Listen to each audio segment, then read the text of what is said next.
성경 창세기 4장을 봅니다. 창세기 4장 1절부터 12절까지 제가 읽습니다. 아담이 그 아내 하와와 동침하매 하와가 잉태하여 가인을 낳고 이르되 내가 여호와로 말미암아 득남하였다 하니라. 그가 또 가인의 아우 아벨을 낳았는데 아벨은 양치는 자이었고 가인은 농사하는 자이었더라. 세월이 지난 후에 가인은 땅의 소산으로 제물을 삼아 여호와께 드렸고 아벨은 자기도 양의 첫 새끼와 그 기름으로 드렸더니 여호와께서 아벨과 그 제물은 연락하셨으나 가인과 그 제물은 연락하지 아니하신지라. 가인이 심히 분하여 안색이 변하니 여호와께서 가인에게 이르시되 네가 분하여 함은 어찌미며 안색이 변함은 어찌미뇨. 네가 선을 행하면 어찌 낫을 들지 못하겠느냐. 선을 행치 아니하면 죄가 문에 엎드리느니라. 죄의 소원은 네게 있으나 너는 죄를 다스릴지니라. 가인이 그 아우 아벨에게 고하니라. 그 후 그들이 들에 있을 때에 가인이 그 아우 아벨을 쳐 죽이니라. 여호와께서 가인에게 이르시되 네 아우 아벨이 어디 있느냐. 그가 가로되 내가 알지 못하나이다. 내가 내 아우를 지키는 자니이까. 가라사대 네가 무엇을 하였느냐. 네 아우의 핏소리가 땅에서부터 내게 호소하느니라. 땅이 그 입을 벌려 네 손에서부터 네 아우의 피를 받았은즉 네가 땅에서 저주를 받으리니 네가 밭 갈아도 땅이 다시는 그 효력을 네게 주지 아니할 것이요 너는 땅에서 피하며 유리하는 자가 되리라. 아멘. 아담과 하와가 선악과를 먹은 후에 그들은 에덴 동산에서 쫓겨났습니다. 그들이 죄를 짓고 타락한 다음에 낳은 처음 아들이 가인이었고 둘째 아들이 아벨이었습니다. 어느 날 가인과 아벨이 하나님께 제사를 드리게 됩니다. 4장 3절로 갑니다. 세월이 지난 후에 가인은 땅의 소산으로 제물을 삼아 여호와께 드렸고 아벨은 자기도 양의 첫 새끼와 그 기름으로 드렸더니 여호와께서 아벨과 그 제물은 연락하셨으나 가인과 그 제물은 연락하지 아니하시는지라. 물론 어떤 분들은 신학적으로 그렇게 해석하고 전하기도 합니다. 아벨은 양으로 하나님께 제사를 드렸기 때문에 하나님께서 받으셨고 가인은 곡식으로 제사를 드렸기 때문에 받지 않았다. 그런 해석들을 하곤 합니다만은 실상은 성경 본문에 하나님께서 그렇게 말씀하시는 것을 발견합니다. 첫째는 단지 제물을 받으셨냐 받지 아니하셨냐 하는 것 이상으로 하나님께서는 5절로 가면 가인과 그 제물은 연락하지 아니하셨다. 가인도 하나님께서 안 받으셨고 그 제물 가인의 제물도 안 받으셨다 말씀합니다. 그 결과로 가인은 심히 분하여 안색이 변했다라고 4장 5절 하반절에 나와 있습니다. 4장 6절에 여호와께서 가인에게 이르시되 네가 분하여 함은 어찌미며 안색이 변함은 어찌미뇨. 진실로 하나님께서 그의 제사를 받으시지 아니하시고 또한 그 자신 가인 자신도 받지 아니하셨을 때에 안색이 변함보다 회개함이 맞겠죠. 내가 어디에서 어그러졌던가, 어디에서 잘못되었던가, 무슨 문제가 있는가 돌이킴이 맞겠지요. 그러나 가인은 안색이 변하였습니다. 가인은 분개하였습니다. 물론 하나님에 대하여 분노하고 대항하고 싸우지는 못했지요. 오히려 가인과 아벨의 제사 가운데 두 사람의 제사가 다 합당했다면 하나님께서는 둘 다의 제사를 받으셨을 것이고 그들을 받으셨을 것입니다만은 가인은 그렇게 생각했던 것 같습니다. 아벨과 자신의 경쟁 속에서 아벨이 이겼다. 말하자면 아벨은 상을 받았고 나는 받지 못했다 같이. 그래서 동생만 제거되면, 동생만 사라지면 하나님께서는 내 제사를 받으실 수밖에 없을 거야. 그런 어리석은 생각을 했고 동생을 들여서 죽이고야 맙니다. 하나님께서는 단순하게 곡식이냐 혹은 양이냐 그 제사의 문제 이상을 말씀하시는 것이 4장 7절에 나와 있습니다. 네가 선을 행하면 어찌 낫을 들지 못하겠느냐. 우리가 맥추절이나 그것을 정확하게는 맥추의 추수절이다 그렇게 말하기도 하지요. 맥추절 또한 오순절 이럴 때에 어떻게 제사했는가. 물론 가장 일반적인 제사에는 양이나 소나 염소로 드린 제사가 있습니다만은 그러나 우리는 곡식 제사 소제가 있다는 것을 압니다. 그렇기 때문에 단순하게 곡식의 문제냐 혹은 양의 문제냐가 아니라 4장 7절로 가면 네가 선을 행하면 어찌 낫을 들지 못하겠느냐. 가인이 선을 행치 않은 문제가 있구나. 반대로 하면 가인이 악하게 행한 것이 있구나. 그 다음 구절은 선을 행치 아니하면 죄가 문에 엎드리느니라. 죄의 소원은 네게 있으나 너는 죄를 다스릴지니라. 가인은 선을 행치 않았고 반대로 하면 악을 행했다. 그래서 가인에게는 죄가 문 앞에 엎드리는 지경이었고 죄의 소원이 그대로 가인의 생각, 가인의 행동을 통하여 나타났고 죄가 결실했다는 것을 우리가 압니다. 그러나 가인은 책임 전가를 합니다. 오늘 설교의 제목은 비교의식입니다. 비교의식. 사실은 우리 대한민국에서 가족 형제 간의 우애가 많이 좋은 경우는 아주 드뭅니다. 왜냐하면 함께 자라면서 비교하게 됩니다.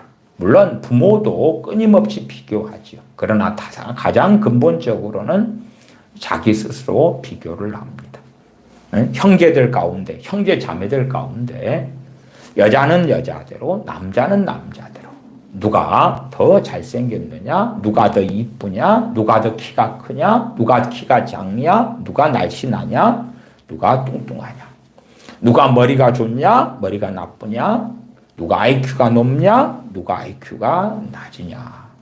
끊임없이 비교를 합니다. 그래서 그 비교의 대상이 나보다 월등한 그러한 형제에게 있을 때에, 자매에게 있을 때에 우리 안에 비교의식을 통하여 어릴 때부터 끊임없이 쓰레기를 받아먹습니다. 끊임없이 쓰레기를 받아먹습니다.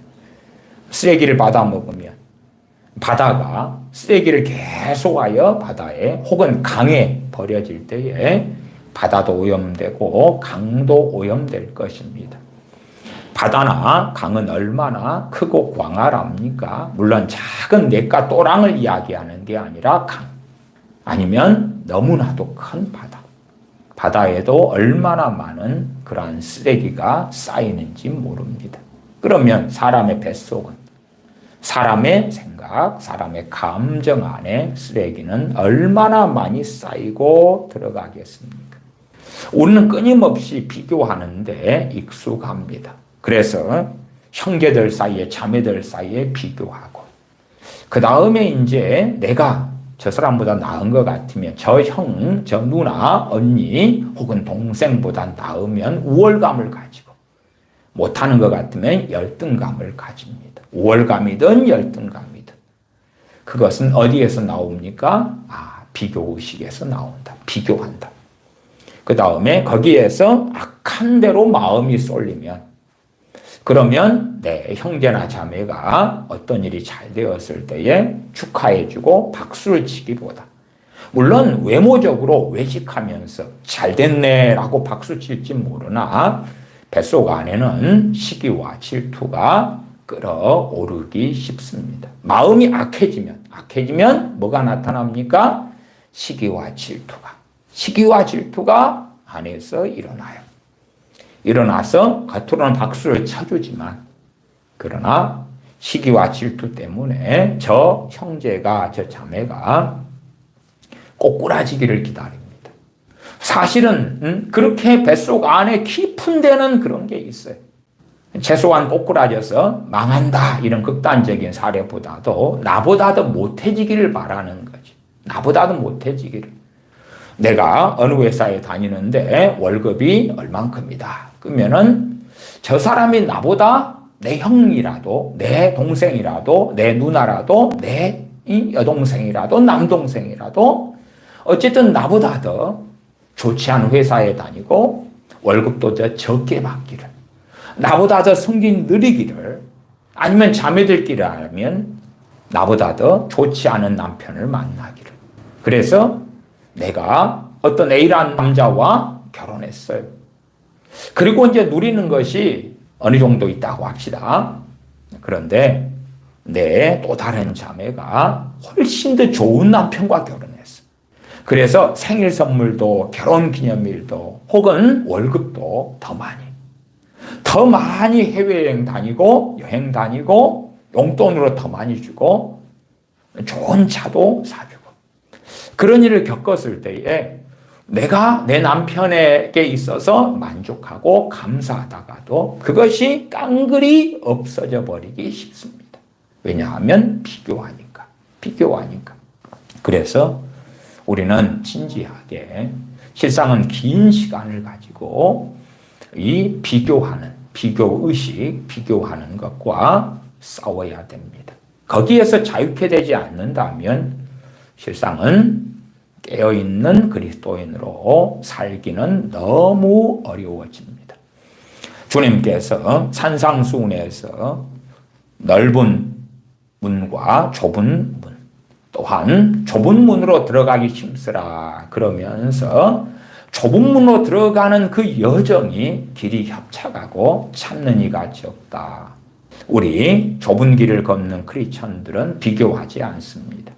각자가 부르심이 틀리고 각자가 삶이 틀려요. 우리 믿는 사람들의 기준은 돈도 아니고 성공도 아니고 외모도 아니기 때문에 외모로 비교하는 그러한 마음과 심성과 가치관과 기준을 가지고 있다면 그 사람은 넓은 길로 가는 사람이에요. 누가 그렇게 하지요? 세상 사람들이. 정말 우리가 크리스찬들이 어리석어지면 세상 사람들의 기준을 똑같이 가지고 살려 그러는 거예요. 집도 비싼 집이 있고 싼 집이 있겠지요. 아파트도 신축 혹은 준신축, 구축, 아니면 구축이라도 한강변 뷰가 좋은 아직은 가격이 잘 나가는 그런 아파트도 있을 것이고, 빌라도 있고 혹은 일반 주택이 있고 뭐 거기에 별의별 종류의 집들이 많이 있을 것 아닙니까? 거기에서 이제 비교의식으로 들어가면 어떤 집을 소유하고 있느냐, 최소한은 전세라도 되느냐, 어떤 내가 부동산을 가지고 있느냐, 그것이 없는 나면, 나는 월세살이를 하고 있다면, 젊을 때는 그런 비교의식이 적긴 할 거예요. 그러나 내가 청년의 때를 지나면서 중년으로 가고 있는데 거기에서 부동산은 대한민국 사람들의 자산의 그래도 80% 가까이 되는 것이 부동산이기 때문에 더 부동산에 마음을 쏟고 매인다는 이야기죠. 그걸 통하여 비교하는 거죠. 비교해. 어떤 분의 이야기를 들었어요. 어떤 분이 그렇게 말합니다. 자기 교회는 좀 큰 교회인데 자기 교회 안에서는요, 서울인데 자가로 사는 사람들은 그렇게 끼리끼리 모이고 전세자들은 끼리끼리 모이고 그 다음에 임대로 사는 사람은 또 그렇게 천대받아 모인다고 합니다. 그것을 누가 나누냐 그러면 부모들이, 교회 당연히 집사님, 권사님, 장로님 되시는 분이, 그렇게 해서 심지어 부모가 되는 집사님 되시는 분이 자녀들에게 그렇게 말한대요. 저 월세 사는 그런 애들하고는 어울리지 말아라.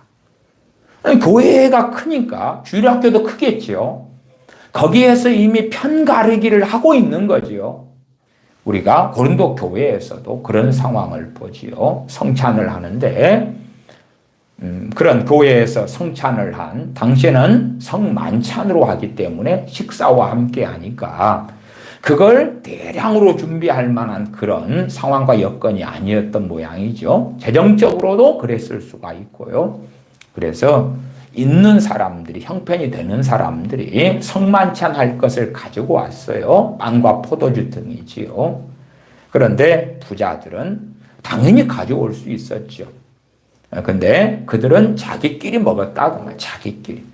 가난한 사람들은 손가락을 빨고 있어요. 부자들이 자기들이 성만찬을 한 다음에 남은 것을 가지고 너희들 안 가져온 너희들 하려면 해라. 자기들이 먹고 남은 잔반을 가지고 하라는 거예요. 끼리끼리 모였다는 거죠. 끼리끼리. 그래서 성만찬을 할 여유가 되고 그러한 빵과 포도주를 가져오는 우리는 A급 신자고 그렇지 않은 사람들은 오직 믿음이 없으면 성만찬을 할 것도 가지고 오지 못할 정도의 형편일까? 저들의 믿음은 도대체 뭐야? 저들의 믿음이 좋으면 소위 잘못된 인식으로 풍성할 텐데, 부요할 텐데 그렇게 편가르기는 옛날 고린도 교회에서도 그렇고 야고보서에서도 발견되죠. 부자가 오면 여기 앉으소서 하고 가난한 자들이 오면 내 발밑에나 앉아라. 그렇게 했던 부자와 가난한 자를 하나님께서는 믿음을 통하여 가난하든 부자든 구별하지 않고 심지어 이방인이라도 유대인이라도 구별하지 않고 받아주셨건만 믿는 사람들은 돈으로 구별을 했더라. 돈으로 구별했더라. 제 어릴 때부터 교회 목사님들이 그런 가르침을 많이 했습니다. 어떤 가르침이냐 그러면은 예배드리러 하나님께 보이러 올 때는 가장 좋은 옷을 입어라. 가장 좋게. 왜? 우리가 특별한 어떤 모임에 초청을 받았다면 그러면 그냥 일반적인 추리닝 차림에 가벼운 옷차림에 그 모임에 가지는 않을 거 아니에요. 그 모임이 사회적인 지위가 있는 사람들이나 정말 중요한 자리라면 일반적으로 결혼식 같은 데 가는데 그냥 대충 입고 갈 수는 없겠지요. 그래서 잘 차려입는 것 그 이상으로 하나님께 예배드려 나올 때에 가장 아름답고 가장 좋은 옷으로 그렇게 해와라. 그래서 그런 논리로 목사님들이 막 설명을 해요. 그런 논리로, 그럴싸한 논리로. 그러나 저는 당연히 그런 것에는 반대하죠. 반대. 왜? 저 같은 보통 일반적인 사람이 가장 좋은 옷이다. 그러면 제가 지금 입고 있는 이런 양복 같은 거죠. 이런 거. 그래서 이제 몇십만 원 되는 거. 2, 30만 원 되든 3, 40만 원 되든 이런 양복 입어요. 근데 그렇게 해서 했는데 자, 가진 사람의 가장 좋은 건 뭐죠? 핸드백도 명품이겠죠. 샤넬이나 루이비통이나 그 이상의 명품. 가장 좋은 것이니까 목걸이도 다이아 목걸이 가장 좋은 거, 머리 피늘 해도 가장 좋은 거. 가진 자들의 가장 좋은 것은 머리끝부터 발끝까지 견적을 내면 심하게는 뭐 몇천만 원, 그 이상이 되기도 해요. 그러나 가난한 이들의 가장 좋은 옷은 어떤가요? 이게 가난한 이들이 가장 좋은 옷을 한다 해도 새 옷도 별로 아닐 수 있고 허름할 수도 있고. 자, 그러면 이미 가장 좋은 것을 다 하고 왔다고 가정해도 거기에서 너무나 확연한 차이가 나는 거예요. 야, 저 사람은 머리끝부터 발끝까지 해서 야, 5만 원이면 끝나네. 신발 저건 뭐야? 물론 그의 입장에서, 가난한 그 사람의 입장에서는 가장 좋은 걸 했음에도 불구하고, 그리고 저 중산층 되는 사람은 가장 좋은 걸 했는데, 그리고 저 사람 양복 한 30만 원 하겠네. 신발 얼마 하겠고 견적을 내보니까 그래도 한 50만 원 나오겠네. 저 사람은 이 가방만 하나 돼도 한 2천만 원 넘는데, 이미 그런 데서 나누이는 거예요. 나누요. 거기에서 이미 파당이 나누어지는 것처럼 계층이 나누어지는 거예요. 그래서 오히려 저는 그렇게 말씀을 드리는 게 옳다. 정말 있는 사람들이 아름다운 모습으로 예배 자리에 오고 싶어 할지 몰라도, 그러나 가난한 사람들이 내 형제 중에 있기 때문에, 그래서 오히려 그들이 이 옷을 입거나 뭘 걸치거나 할 때에 급을 낮추면 더 덕을 세우고 좋지 않겠는가. 급을 낮추면. 더군다나 외모가 되는 사람이 더 멋지게 차려입으면 어찌 되죠? 정말 빛나겠죠? 그러면 외모가 되는 사람이 있으면 안 되는 내 형제 자매들이, 내 믿음의 형제 자매들이 많지 않아요? 많아. 그들은 좋은 걸 걸쳐도 빛이 안 나.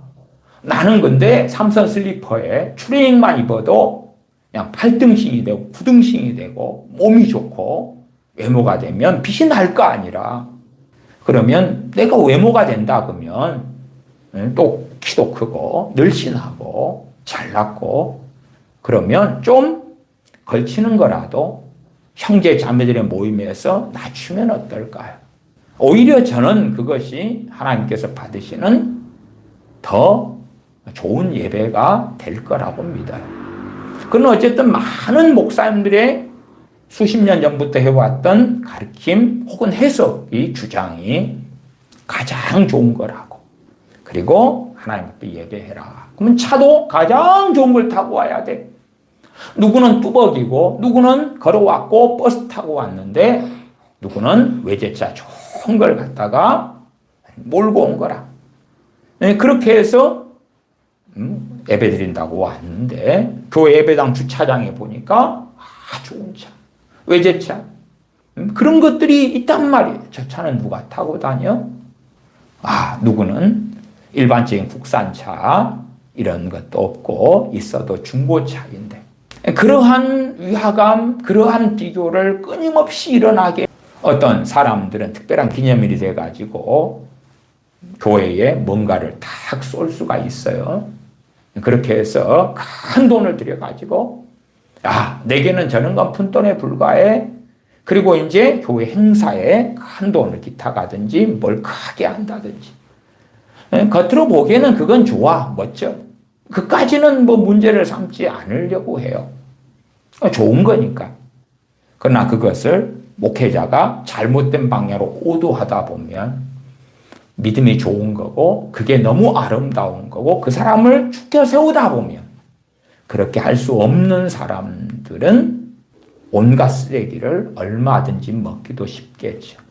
더군다나 없이 산 사람은, 가난하게 산 사람은 어릴 때부터나 살아오면서나 이 비교의식을 정말 많이 가지게 돼요. 비교의식이라는 건 참 무서운 거거든요. 무서워. 아주 무서운 거예요. 저는 일반적으로요, 진리는 아니에요. 진리는 아니에요. 경계하고 조심할 것 중에 청년들끼리 모이는 것. 청년들끼리 모이는 것. 그 다음에 이 부부 동반 모임, 이런 것들에 대하여 부정적으로 생각합니다. 그러니까 어떤 모임을 가지면 청년들끼리의 모임이 아니라 전교인의 모임, 전교인의 모임. 할아버지도 할머니도 어린아이도 또 청소년도 청년도 중년도, 장년도 함께 있는 그런 모임. 그런 것을 선호해요. 왜? 젊은 친구들이 모일 때 되면 뭘 먼저 쳐다보지요? 함께 찬양하러 모였다, 예배하러 모였다 그러면은 이성을 쳐다봐요, 이성을. 당연히 저도 청년의 때가 있었기 때문에 교회 청년부에 다니면 거기에서 누가 찬양단에 혹은 성가대에 마음에 드는 자매가 있으면 그 자매를 쳐다보고 있는 거라.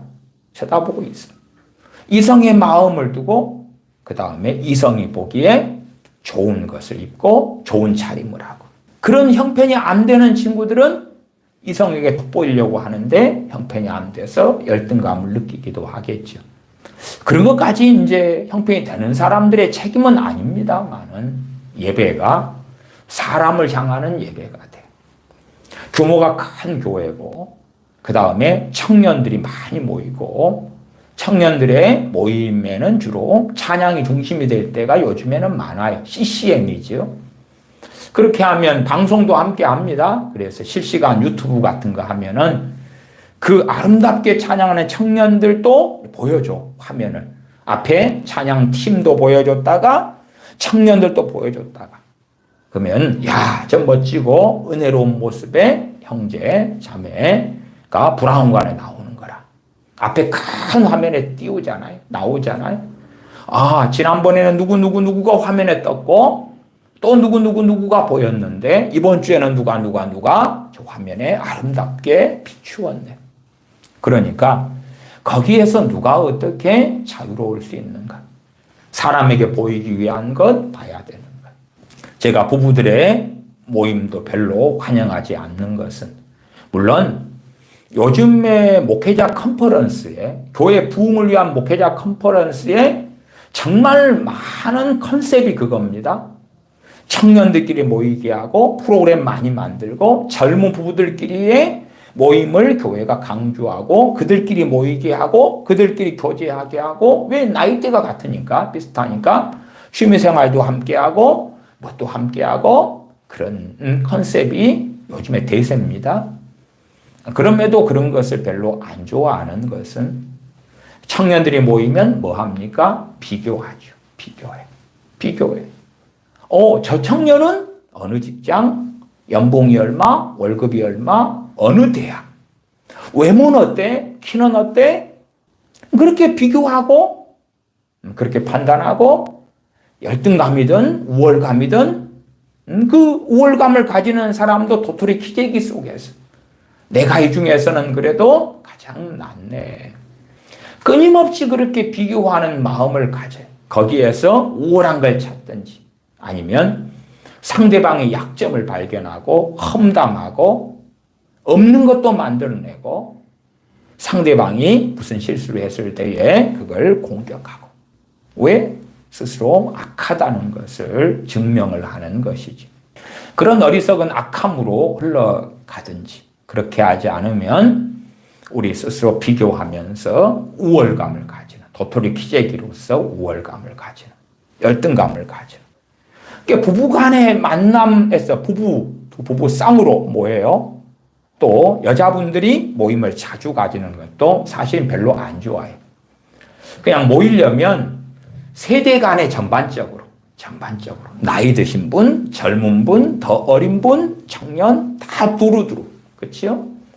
그러면 중년 이상 되는 분들은 인생을 산 경험이 많고, 그래서 실제로는 나이 든다고 다 존경받을 만한 이는 아니겠지만, 그럼에도 인생에 험난한 것, 어려운 것, 이모저모 많이 겪고 오고, 그걸 겪으면서 신앙과 믿음을 지켰다는 것만 해도 저는 충분히 존경받아 마땅하다. 젊은 세대야 아직은 평지풍파도 별로 안 만나봤고, 그래서 세상에 대하여 더 희망과 소망에 부풀려 있을 수는 있을지 몰라도, 그래서 그런 젊은 세대만, 혹은 부부 간의 모임도 그래요. 부부 간의 모임도 그들이 좀 중년 정도, 어느 정도 됐다 그러면은 철이 좀 들었을 거지만, 젊은 부부들이다 그러면 어떻게 했어요?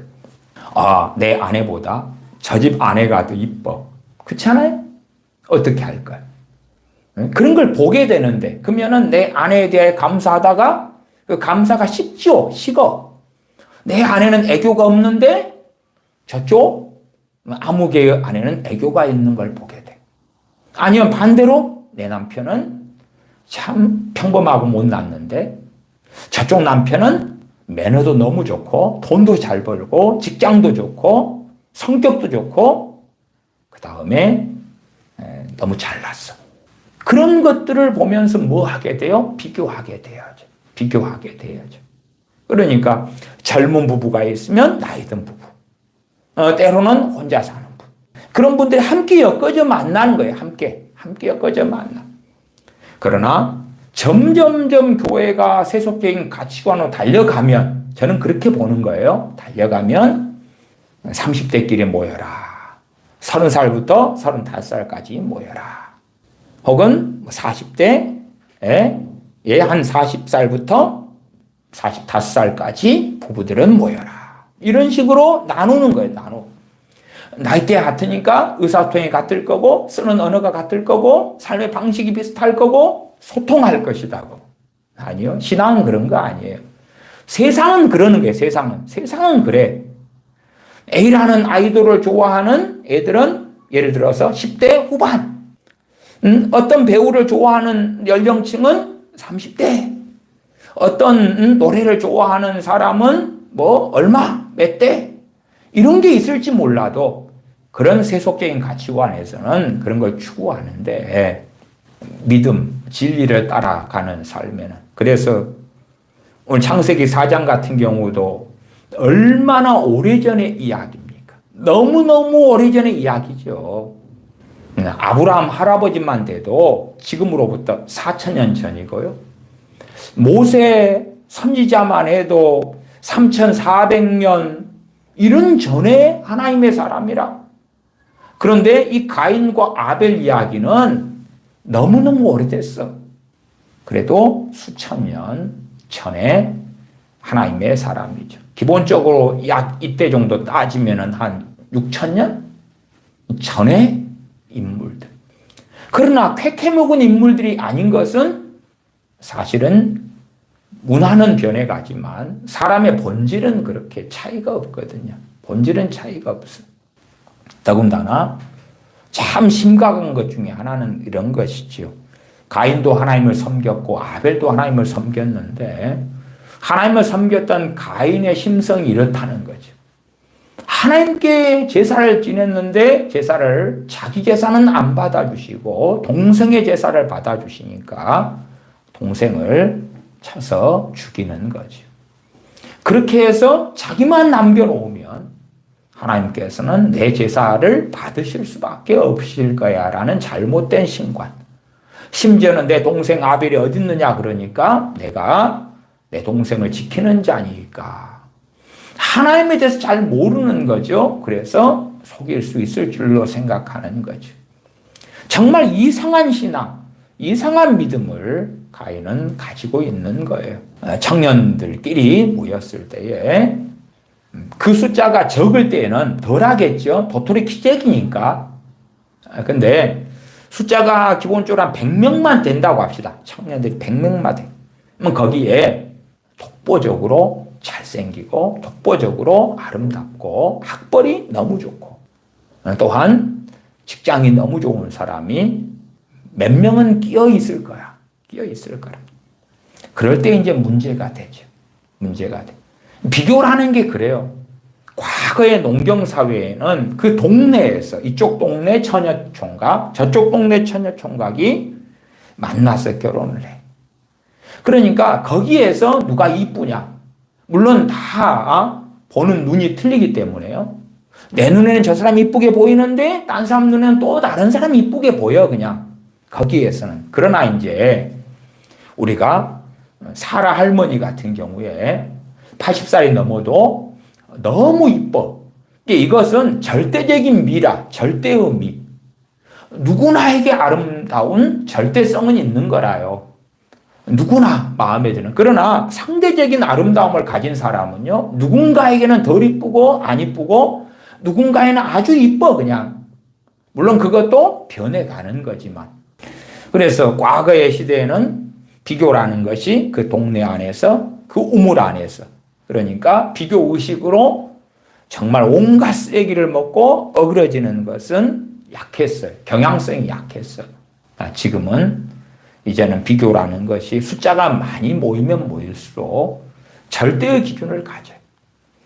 작은 어떤 지역의 교회라고 합시다. 직장 직업이라는 게 별게 없어. 도토리 키재기 해봐야 별게도 없어요. 다른 사람이 보고 웃어 그냥.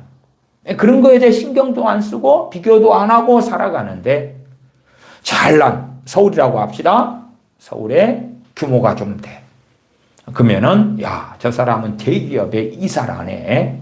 저 사람은 어디 회사의 본부장이라네. 저 사람은 상무라네. 그런 것들이 많이 존재하고 있다. 그런 사람들이 너무나 누구나 볼 때 아름다운 그러한 사람이 있고 너무나 잘생긴 사람이 있고 재산도 와 어마어마해. 그런 사람이 존재하고 그럴 때에 이제 내 인생은 뭔가 나는 뭔가 그러한 비교 속에 들어가 버려.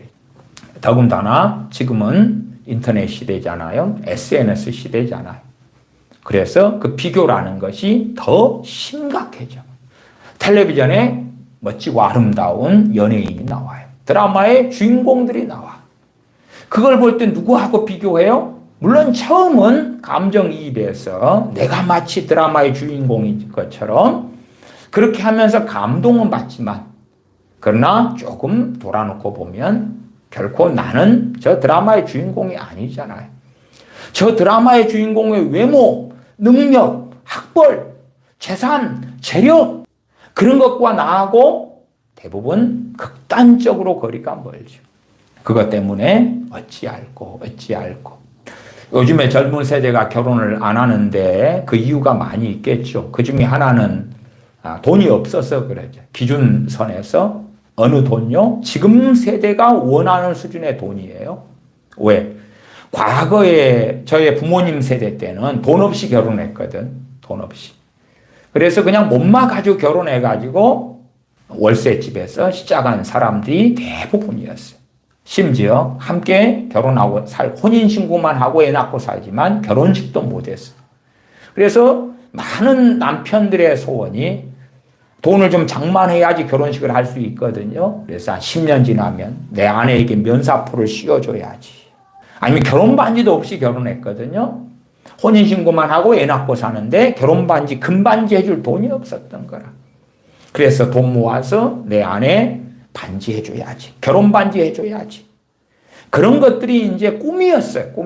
그러니까 어떤 면에서는 지금 시대에 돈 없어서 결혼 못한다. 그것은 지금 시대의 가치관의 사람이 되었다는 이야기이기도 해요.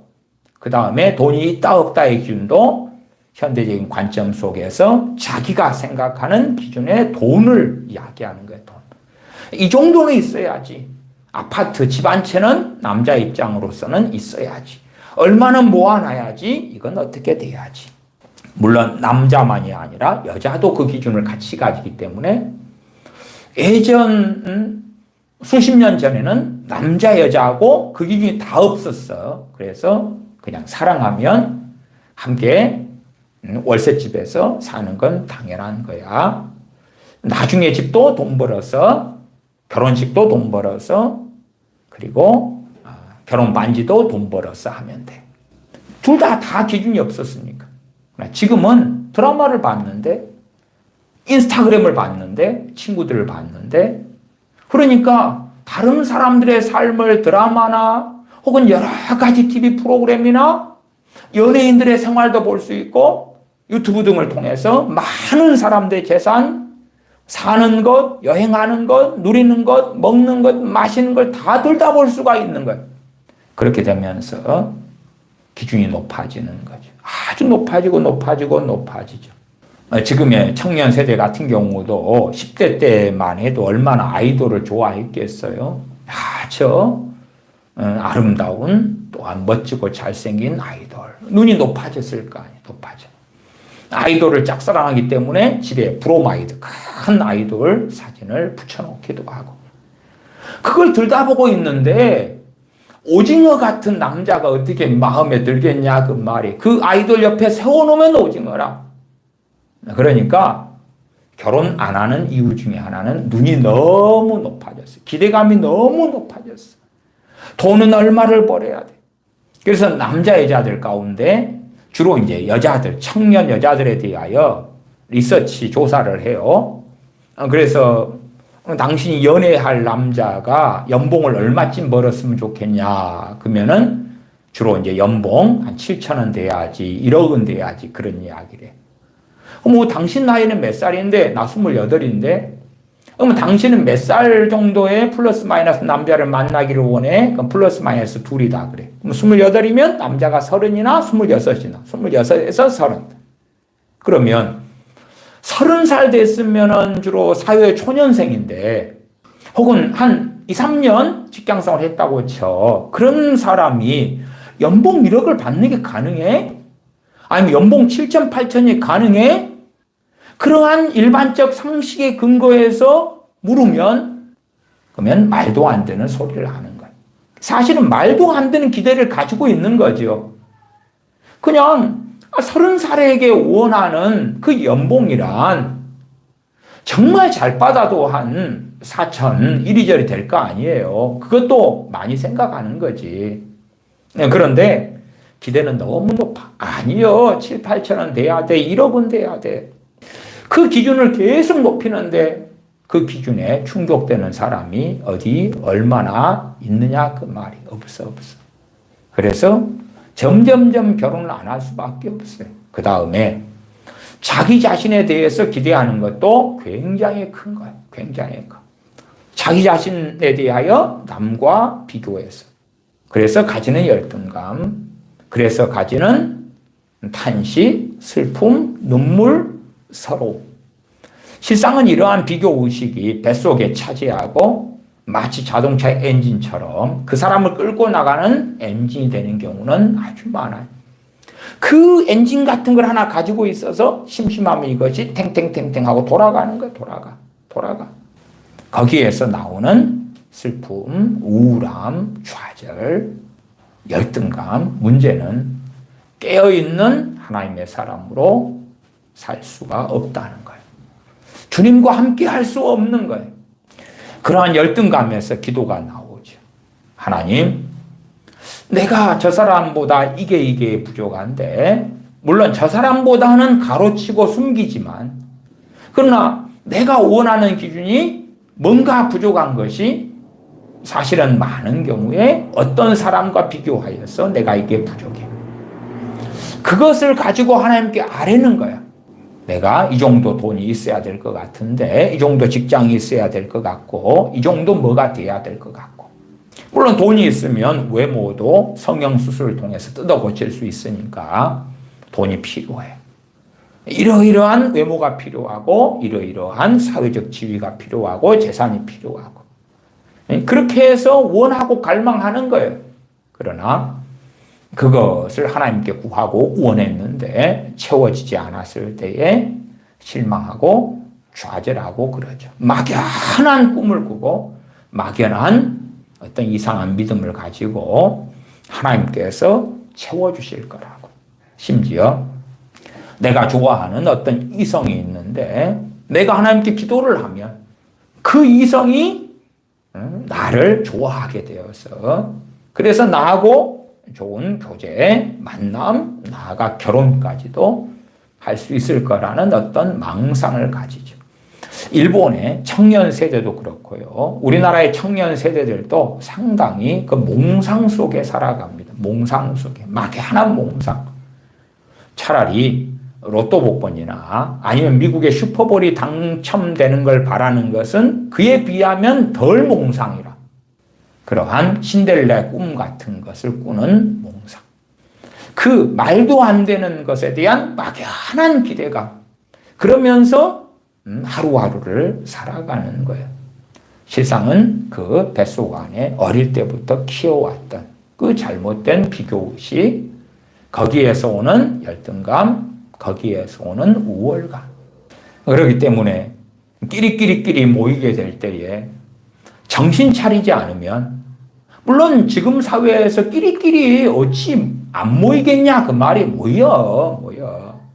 근데 회사라면 그런 회식이 있다고 합시다. 그냥 그 회사 과 전체가 하는 회식.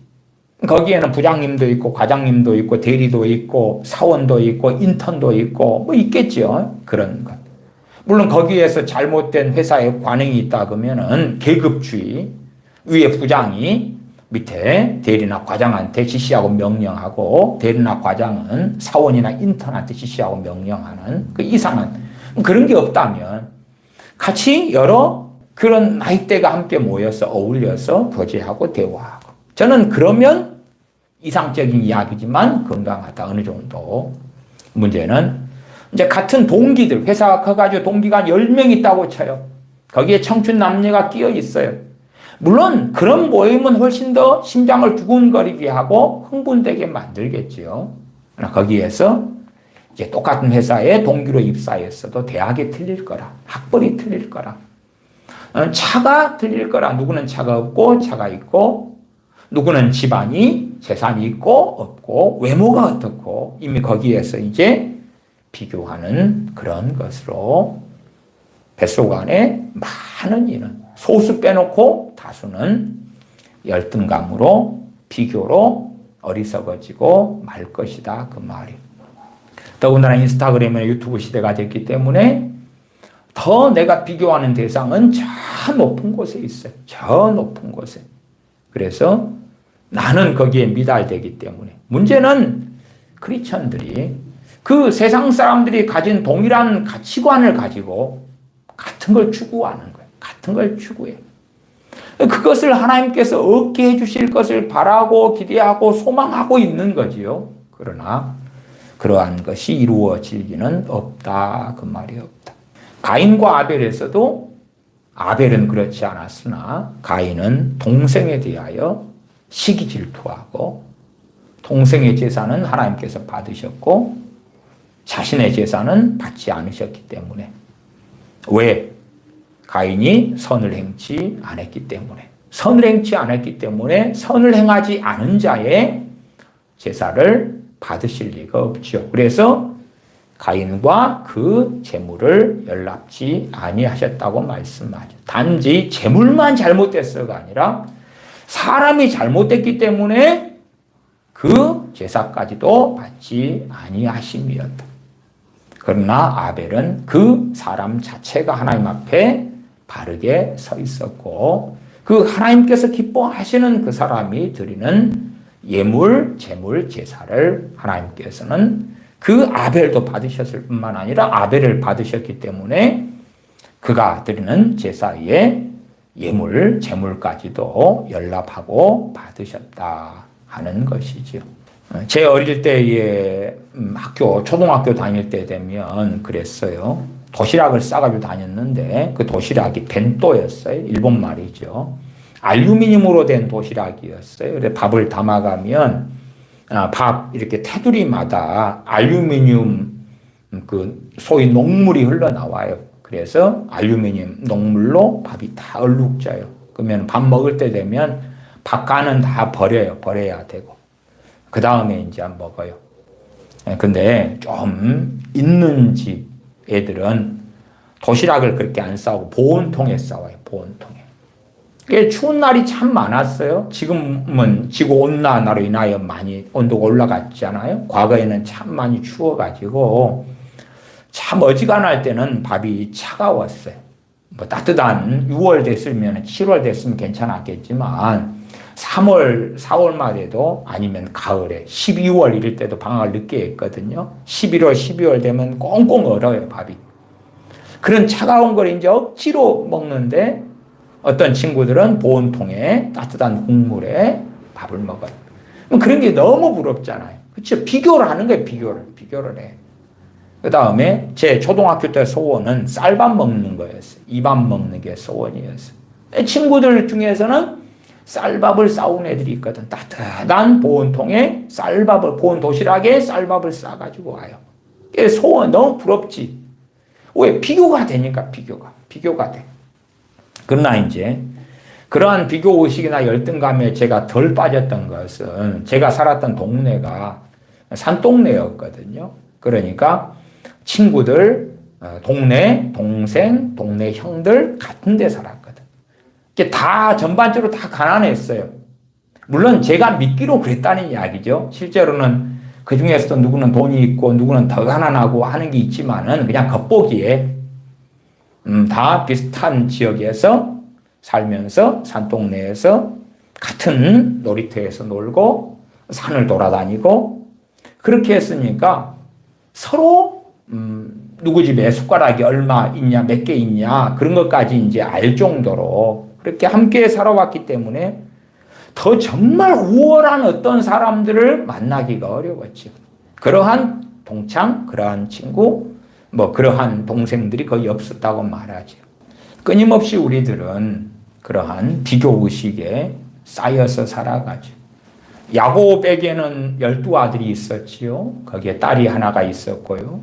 12아들 가운데 야곱이 특별히 자기가 가장 사랑했던 라헬이 낳은 아들, 그 요셉을 특별히 사랑했죠. 특별히 그럼에도 요셉은 또한 어릴 때부터 하나님을 사랑했던 그런 아이였다. 그렇게 말씀을 드려요. 요셉은 꿈을 꾸었는데 하나님께서 그에게 주시는 꿈을 꾸었어요. 부모가 또한 형들이 자기에게 절하는 것을 보여주는 그러한 상징적인 꿈들을 꾸었어요. 그러한 것을 형들에게 이야기했을 때에 형들은 너무나 분개하고 적개심에 불타올랐죠. 왜? 아버지께서 요셉에게만 색동옷을 해주는 등의 특별 대접을 하는데 더군다나 저 동생 저놈이 감히 우리에게 절을 받는다고? 그러면 저 꿈이 이루어지는가 그렇지 않는가를 저놈을 죽여버린 다음에 두고 보자. 그럴 정도로 악심을 가졌죠. 왜? 시기 질투가 가득했으니까. 비교하니까. 비교하고 거기에서 어리석음으로 들어가니까. 지금 시대에는 비교의 대상이 훨씬 더 높고 크죠. 정말 많은 드라마를 통해서, 정말 많은 영화를 통해서 멋지고 잘나고 대단하고 그런 사람들을 보죠. 야, 저 축구 선수는 연봉이 얼마다네. 저 스포츠 스타는 얼마를 1년에 번다네. 저 연예인은 이번에 광고를 찍어서 몇 억을 한 번에 받았다네. 저 가수는 한 번 공연하는데 기본 돈 3천만 원이다네. 아니 저 가수는 5천만 원이래. 저 가수는 하루에 3번 뛴대. 근데 기본 3천만 원 받는데 그러면 하루에 9천만 원, 1억을 버는 거예요. 야, 그러면 1년 365일을 쉬지 않고 뛰면은 365억. 거기에 정말 특별 공연까지 하면은 거기는 또 더 많은 돈. 세상에 그래서 강남의 빌딩이 매체고 그런 걸 듣고 보잖아요, 이제. 듣고 봐. 여러분 인터넷 검색만 해도 그런 자료들을 다 볼 수가 있어요. 그러면 어떻게 그 기준을 가지고 세상 사람들이 걷는 그 넓은 길이라는 것을, 그 넓은 길이라는 것에 대한 이해를 못하고 그 이해는 그들이 보는 것, 그들이 듣는 것, 그들이 생각하는 것을 같이 보고 같이 듣고 같이 생각하는 거예요. 제가 드라마나 영화를 보는 걸 반대하는 건 아닙니다. 물론 그럼에도 이제 일반적인 세상 노래를 많이 부르는 것은 정말 좋아하지는 않습니다. 왜? 노래라는 것은, 그 가사라는 것은 알게 모르게든 신비의 뱃속에 깊이 있게 박히는 경향성이 있기 때문에 팝송이라 할지라도 그 가사가 올바르지 않다면 최소한은 건전은 해야 된다. 건전하지 않다면 그에게는 굉장한 해악이 될 것이다. 가장 큰 해악은 신앙에서 하나님과의 관계에서 올 것이다. 드라마나 영화를 보면서 많은 쓰레기를 주먹는 것은 다른 이야기. 그러나 이미 뱃속 안에 어릴 때부터 비교의식을 가지고 이미 그 엔진이 만들어져 가지고 부지불식 간에든 의식하든지 간에 쓰레기를 끊임없이 받아먹을 수가 있다. 또 받아먹고 또 받아먹고 또 받아먹고 그러면서 자기가 어리석어져 가는데 그것을 이해하지 못하고 알지 못한다. 거기에 입각해서 웃거나 탄식하거나 슬퍼하거나 즐거워하거나 기뻐하거나 그런 끊임없이 어리석음 속에 살아간다. 우리가 애쓰고 수고해서 어느 직장을 갔다고 합시다. 월급을 한 230만 원을 받아요. 그러면은 젊은 청년으로서는 작지 않은 월급입니다. 대만이 평균 월급이 130, 140 그러잖아요. 거기에서 230이나 되면 와, 할 수 있을 거예요. 충분히. 그런데 문제가 그런 거라고 합시다. 내 아는 사람이 내 엄친아, 엄마 친구 아들이, 엄마 친구 딸이, 아니면 내 동창이, 혹은 어떤 친구가, 뭐 교회 청년의 아무개가 그럴 수도 있겠죠. 한 달 월급을 300만 원 받는데, 그러면 내가 감사했고 내가 기뻐했던 것은 온데간데 없을 거예요. 더군다나 저 사람이 내가 경쟁하는 상대로 여기고 있고 시기질투의 대상이라면 더 그것은 심하게 일어나겠죠. 더 심하게. 제가 캐캐 묵은 제 이야기들을 간간히 하기도 합니다. 제가 어느 때에 대학 다닐 때에 잠잘 곳이 없어서 실험실에서 실험실 쥐로 좀 살았습니다. 실험실 쥐로 한 6개월인가 그 이상인가 살고 그랬어요.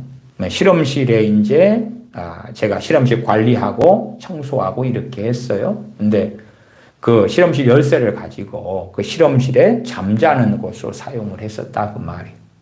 근데 실험실에 잠자는 것은 안 되잖아요. 본래 안 되는 거예요. 근데 몰래 이제 들어가는 거예요. 몰래. 이게 실험실 건너편에 지도 교수님 교수실이 있어요. 근데 그 교수님이 밤 10시, 11시, 어떨 때는 12시까지 이렇게 안 떠나시고 막 연구를 하셔요. 그 다음에 그 실험실에는 조직배양실이 있고 무균실이 있고 그래요. 이게 그 조직배양과 무균을 많이 작업을 하셨거든요. 그래서 때때로 이제 저를 불러가지고 같이 도와달라 그러면은 저희 대학과에는 그 대학원생이 없었어요. 그렇기 때문에 간혹 저를 부르시면은 그러면 이제 같이 하고 그랬긴 했는데, 어쨌든 그 조직 배양 작업을 실험실에서 하면은 제가 거기서 잠자는 곳인데 잠자는지를 아무도 모르잖아요. 그러면 교수님이 어떨 때는 밤 12시 넘어까지 안 가시고 계셔요.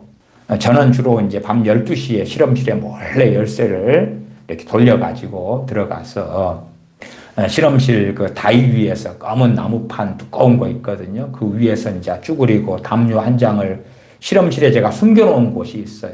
거기에 담요를 한 장을 얍실한 걸 꺼내가지고 뚫뚫 말고 거기에다가 실험실에 있는 그 추우니까 전기 튜브가 있거든요. 불 들어오는 거 있잖아요. 빨간 불 들어오는 거. 그걸 연결해가지고 저 방향으로 이렇게 비치는 가운데 이렇게 이제 쭈그리고 자요. 근데 보통 언제 일어나냐 그러면 새벽 4시에서 4시 반에 일어나거든요. 왜냐하면 또 그 교수님, 지도 교수님이 새벽 5시 되면 출근하셔요. 그래서 잠자는 시간은 그렇게 많이 확보하지를 못해요. 잘 자면 한 4시간 반 정도 그렇게. 그래서 4시 반에 일어나면은 챙겨가지고 이제 새벽 기도 가고, 그 다음에 대학 도서관이 6시에 문을 열거든요. 그때 6시 넘어까지 주로 기도하고 도서관으로 가고. 도서관이 밤 11시까지 열어요. 그럼 11시까지 한 다음에 교수님이 이제 교수실에 불이 켜져 있거나 실험실에 불이 켜져 있으면은 꺼질 때까지 이제 그 캄캄한 대학 교정을 방황을 해요. 방황을 돌다가 불 꺼지면 들어가서 몰래 들어가 자고. 근데 옷은 놔둘 데도 없고 옷도 없으니까 단벌로 이제 그래서 속옷 같은 것도 며칠에 한 번은 빨아 입어야 될 거 아니에요. 그래서 벗어가지고 이제 빨아요. 빨래비누로. 그래서 짜가지고 대강 널어놨다가 새벽 4시 반 되는데 마를 리가 없잖아요. 그러니까 젖은 채로 그냥 입어요. 옷도 다 젖은 채로 입고 한두 시간 돌아다니면 그냥 체온으로 이렇게 다 말려요. 근데 제가 그냥 제 입장에서는 크게 냄새는 안 나는 것 같더라고. 어쨌든 그렇게 해서 대강 씻고 대강 옷도 그 단벌로 그냥 그대로. 근데 그런 상황 속에서 하루하루를 주님 의지하고 사는 거예요. 의지하고 사는 거예요. 의지하고 그날 사는 거예요. 근데 비교를 하면 어쩌죠? 비교를 하면. 내 친구들은 집에서 용돈을 한 달에 몇십만 원을 받고 하숙을 하고 비교를 하고 심지어 저는 대학 다닐 때 학생회비 낼 돈도 없었거든요. 그래서 학생회에서는 맨날 학생회비 안 낸 사람 명단을 가지고 그중에 저를 계속 학생비 내라 그러는데 낼 돈이 없으니까 속된 말로 배째라. 나는 돈이 없어. 못 내. 당시에는 등록금 안에 학생회비가 안 들어가 있고 영수증이 따로 나왔거든요. 그래서 안 낼 수 있었어요. 나중에 대학교 4학년 때 되니까 합쳐지더라고요, 이렇게. 그래서 등록금 낼 때 같이 내야 되는 건데 그 전에는 따로 있었어요. 그래서 이것은 낼 자유가 있는 거라고 나는 법적 해석을 한다. 그래서 나는 안 낼란다. 뭐 그런 이제 주의였어요. 아싸로 살았죠. 아웃사이더로. 내가 주님 의지하고 비교를 누군가하고 비교하는 가운데 나는 왜 이렇게 힘들게 살아야 돼? 나는 왜 이리 가난하게 살아야 되고 끼니 때마다 먹을 것이 없어서 고통해야 돼? 그렇다면 결코 찬양할 수 없을 것이고 감사할 수 없을 것이고 노래할 수 없겠죠. 어느 때 이제 선교단체 CCC에 속했는데 CCC 회관이 지하실에 있어요. 지하실에 이제 저가 들어가서 거기에서 좀 지낼 수 있게 됐어요. 지하실에 혼자 가요. 딴 사람은 무서워서 혼자는 못 있는다고 합니다. 그 정도로 지하실이 음침해요. 그 다음에 기둥도 많고 한 60평 지금 생각하면 좀 됐나 싶기도 해요. 방도 몇 개 있고 그랬어요. 그 중에 사랑방에서 이제 지냈어요. 단지 짐은 뭐 놔두고 그런 게 아니에요. 잠만 자고 똑같이 옷은 그대로 그냥 입는 거 빨고 어쩌다가 집에 내려가면 거기에서 옷 다시 전체 갈아입고 다시 올라오고 그래서 뭐 짐을 가지고 생활하고 이런 것은 거의 없었어요. 그렇게 입던 속옷 그대로 빨아가지고 젖은 채로 그대로 입는 게 너무 익숙해서 근데 저거 편하더라고요. 속옷 없이 노팬트로 다닐 수는 없으니까 그냥 짜가지고 그냥 입고. 근데 금요일 같은 때는 그 선교단체에서는 돌아가면서 이 대학의 리트릿이라고 밤새워서 교제하고 기도하고 찬양하고 그러는 걸 밤새워서 해요. 금요일 날 되면 내가 자러 가야 되는데 항상 그 사랑방에서 금요일마다 항상 모임이 있어요. 그러니까 잠을 못 자죠. 금요일 되면은 그날이 이제 잠을 못 자는 날이라. 그래도 대신에 이제 제가 거기에서 생활하는 줄 아니까 저하고 상관없는데 거기에 끼어들어. 대신에 다과를 또 하거든. 과자를 많이 차려놓고. 그러니까 과자라도 쿨피스라도 얻어 먹으면서 그러면서 이제 놀기도 하고. 어쨌든 여러 가지 형편과 처지 속에서 그러나 내가 좌우를 들여다보지 않고 그냥 마이웨이 하는 거예요. 마이웨이. 내게 주어진 길을 걷는 거예요. 내게 주어진 길을. 그럴 때 감사할 수 있어요. 야, 나의 내일이 어떻게 될 것이다. 나의 내년이 어떻게 될 것이다를 생각하면 그러면 내가 주님 의지하고 살 수가 없어요. 주님 의지하고 사는 걸음은 오늘이지. 오늘이에요. 제가 그래서 올해 들어와서는 이런 메시지를 여러 번 설교합니다. 여러 번. 끊임없이 비교하면 그러면서 생각해. 저 사람은 노후 자금을 몇 억을 준비해 놨다는데 나는 지금 아직도 빚이 있어. 빚을 갚고 있어. 저 사람은 자식 결혼시키려고 돈을 얼마를 준비해 놨다는데 나는 지금 빚이 있어. 나는 자식 결혼을 위해 준비해 놓은 것이 없어. 그런 비교 속에 들어갔을 때 주님을 의지할 수 있어요? 없어요? 없어요. 혹은 주님을 의지한다 그러면서 기도하더라도 그 비교의식에서 오는 기도 제목을 가지는 거죠. 거기에서 원함을 가지는 거죠. 그러면서 하나님 이걸 해주세요. 저걸 해주세요 하고 절망하고 낭망하고 그러겠죠. 우리 집도 저 친구 집처럼 그래도 아파트에 살고 용돈이라도 주고 그런 부러운 것을 자꾸 받아들이게 되면 감사할 수 없고 찬양할 수 없어요. 주님 의지하고 믿을 수 없어요. 아니면 이상한 믿음이 만들어질 수도 있겠죠. 정말 내가 믿고 기도하면 저 친구가 받는 용돈보다 더 많은 용돈이 어디선가 하늘에 뚝 떨어지든지 누가 주든지 간에 그렇게 되지 않을까? 그렇다면 망상이 되었겠죠. 망상이. 대학교 3학년 가을에는요. 정말 돈이 뚝 떨어지더라고. 근데 사실은 제가 이제 책 욕심이 있어가지고 아르바이트하고 일을 하면서 번 돈을 욕심껏 신앙서적을 사고 책을 사고 그래버리는 그러니까 저녁 때니까 먹을 것이 없어, 계속.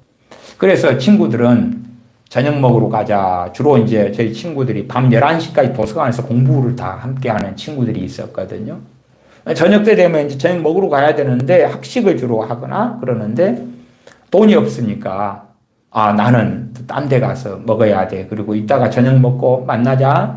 그리고 저는 이제 산으로 가요. 왜냐 그러면은 돈이 없으니까 굶어야 되니까. 산으로 가서 이제 아이고 이럴 때 기도나 하고 내려와야지. 그러고 산으로 갔는데 산속에 이제 가니까 좀 깊은 데로 들어가잖아요. 들어가니까 방치된 버려진 고목감나무가 있는 거예요. 가을이었으니까. 고목감나무가 한 3그루가 있는데 감나무를 밤에 어둠컴컴해지는데 자세히 보니까 저 위에가 감이 열려 있는 거라. 그래도 가을이니까 좀 빨그스름하게 익어가잖아요. 주인이 없는 감나무, 고목감나무였어요. 그래서 저걸 따먹으면 배가 부를 것 같아. 그리고 이제 나무를 타고 올라가가지고 감을 한 몇 개를 따다가 먹었어요. 그 다음에 이제 세어봤어요. 이 감나무 몇 개 있고, 저 감나무 몇 개 있고, 저 감나무 몇 개 있고, 그러면 이걸로 며칠 먹겠다. 그래서 한 열흘 동안은 저녁마다 그 감을 이제 개수를 제가 세어가지고 다 먹으면서 감 떨어질 때까지는 그 가을 저녁밥을 뭐 열흘 이상은 그 감으로 때웠던 것 같아요. 그러니까 왜 다른 친구는 좋은 학식을 먹고 좋은 걸 먹는데 아니면 모여서 커피라도 마실 돈이 있고 저는 대학 다니면서 MT 같은 거 돈이 없어 한 번도 안 가봤거든요. 아니면은 뭐 남자 여자 데이트할 때 커피 마시고 이런 데이트도 한 번도 한 적이 없고 돈이 없으니까. 근데 그런 기준을 가지고 살았다면 주님 의지하고 찬양하고 감사하지는 못했을 거예요. 오히려 산에서 내가 갔는데 하나님께서 예비해 두신 것을 저는 믿는 거죠. 다른 친구들은 훨씬 좋은 식사를 했겠지만 나는 나대로 저 산에서 고목감나무에서 하나님께서 그전에는 그 산에 사실은 기도하러 제가 많이 다니던 산이었거든요. 근데 그쪽 안쪽에 있는 고목감나무를 본 적이 없었어요. 감이 열려 있는 것도 못 봤고 몇 년 사이에는. 근데 그때는 그게 가을에 보였던 거고 그래서 따먹고 허기진 배를 그래도 꽤 채울 수 있었던 거죠. 열흘 이상을. 그것이 감사하고 그게 기뻤던 거지. 그러니까 사람들의 뱃속에 가지고 있는 끊임없는 그 비교의식이 하나님 앞에 신앙생활에서 깨어있지 못하게 하는 거죠. 차라리 이제 어떤 세상 사람들의 말대로 위를 보지 않고 아래를 봐라. 나보다 잘 사는 사람들을 보지 말고 못 사는 사람들을 봐라. 나보다 못 사는 사람들. 차라리 그런 사람이 우리 상당히 많은 크리스천보다도 더 쓰레기도 덜 먹고 지혜로울 수 있더라. 지혜로울 수 있더라. 믿는 사람들이 더 높은 걸 봐요. 더 높은 걸. 신앙이나 믿음이라는 미명 속에 히브리서 11장에 믿음 때문에 토굴의 아멸에 유리한 믿음의 사람들의 이야기는 보지 않고 믿음 때문에 더 좋은 걸 누리고 더 많은 걸 가지고 잘 되고 성공하고 잘 나가는 그런 꿈만 가지고 그리고 이상한 믿음 가운데 걸어가고 주장하는 어리석어지는 그런 사람들이 정말 많더라. 우리 믿는 사람들은 남과 비교하는 사람들이 아니에요. 비교해서도 안 되는 거고 그건 넓은 길이라. 넓은 길. 나는 내 부르심 속에서 나를 자녀로 불러주신 주님께서 나를 제자 삼아주신 그 부르심 속에서 내 자리에서 내 분량 속에서 내 영역 속에서 주님 의지하고 오늘을 살아나가는 거예요. 오늘의 길을 걸어가는 거예요. 그럴 때만이 깨어있는 하나님의 자녀의 삶을 살 수가 있어요. 그래서 인스타그램이나 SNS나 유튜브 같은 걸 이용할 때도 마치 그 드라마나 영화에서 쓰레기를 먹지 않도록 조심해야 되는 것처럼 그 어떤 자료를 보고 어떤 통계를 보고 그러면서 쓰레기를 먹게 되면 그 열등감, 그 비교의식에서 오는 열등감, 더 나아가서 더 많은 어리석은 쓰레기들이 많이 만들어진다. 그러면 그 사람의 믿음은 무너져 갈 수밖에 없고 아니면 잘못되고 이상한 믿음으로 변질될 수밖에 없다. 기도하겠습니다. 아버지 하나님, 저희들은 끊임없이 가족이고 형제들임에도 비교하고 그 비교 가운데 어리석게 우월감을 가지거나 불행하게 열등감을 가지고 살아가는 그러한 습성 가운데 거하여 있습니다. 비교의식이라는 이 어리석은 끊임없는 쓰레기를 만들어내는 엔진, 또한 마귀 역사를 불러오며 죄를 짓는 길을 걸어가는 이러한 좋지 않은 나쁜 악한 습성, 생각의 습관을 무너뜨려서 그래서 어떤 사람들과 비교하기보다 내 자신에게 주님 주신 그 믿음의 여정 길을 걸어가다가 삭개오는 삭개오대로 또한 나사로는 나사로대로 부르신 길을 걷다가 주님 앞에 서는 복된 자녀들이 되게 하여 주시옵소서. 왜 내가 덜 가졌을까? 왜 내가 더 잘나지 못했을까? 왜 내가 더 많은 기회를 얻지 못했을까? 더 좋은 인맥, 학연, 지연을 가지지 못했을까? 그러한 한탄 탄식이 아니라 내 주어진 자리에서 주님을 믿고 섬기는 가장 큰 복을 받았고 우리 주님 의지하여 비록 덜 먹고 덜 마시고 세상에서 덜 누리더라도 오히려 찬양할 수 있음에 오히려 노래할 수 있고 감사할 수 있음에 주님 믿고 섬기며 그 세상 어떤 이들도 빼앗아갈 수 없는 진리의 말씀을 붙들고 순종의 길을 걸어갈 수 있음에 믿음의 길을 걸어갈 수 있음에 만족하고 감사하는 복된 자녀로 전능하신 아버지 하나님 앞에 나타나게 하여 주시옵소서. 우리 주 예수님의 이름으로 기도하옵나이다. 아멘.